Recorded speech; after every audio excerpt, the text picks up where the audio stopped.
آگے بڑھتے ہیں اور آپ کو بتائیں کہ پھلوں کا بادشاہ آم کیمیکل زد تو نہیں، پنجاب فوڈ اتھارٹی کی چیکنگ جاری۔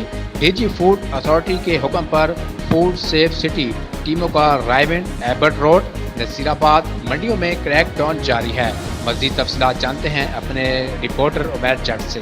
جی بالکل، ڈی جی فوڈ اتھارٹی کے حکم پر فوڈ سیفٹی ٹیموں کا رائیونڈ ایبٹ روڈ نصیر آباد منڈیز میں کریک ڈاؤن۔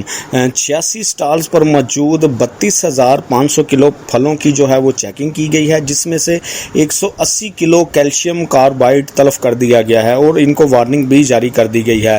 تلف کیا گیا ممنوعہ کیمیکل جو ہے وہ کیلشیم کاربائڈ فروٹس کو جلدی پکانے کے لیے استعمال کیا جاتا ہے۔ ممنوعہ کیلشیم کاربائڈ کیمیکل پیکٹ میں رکھ کر آم کے ڈبوں میں رکھا جا رہا تھا۔ موسم گرما میں آم کی زیادہ مانگ کی وجہ سے پھل کو جلد پکانے کے لیے کیلشیم کاربائڈ کا استعمال کیا جاتا ہے۔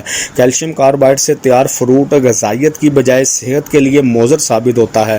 روزانہ کی بنیاد پر لاہور سمیت پنجاب بھر میں پھلوں کی چیکنگ کو یقینی بنایا جا رہا ہے۔ ڈی جی فوڈ اتھارٹی کا کہنا تھا کہ وزیر اعلیٰ پنجاب کے حکم پر صحت دشمن عناصر کے خلاف جو ہے وہ زیرو ٹالرنس پالیسی کے تحت کارروائیاں جاری ہیں۔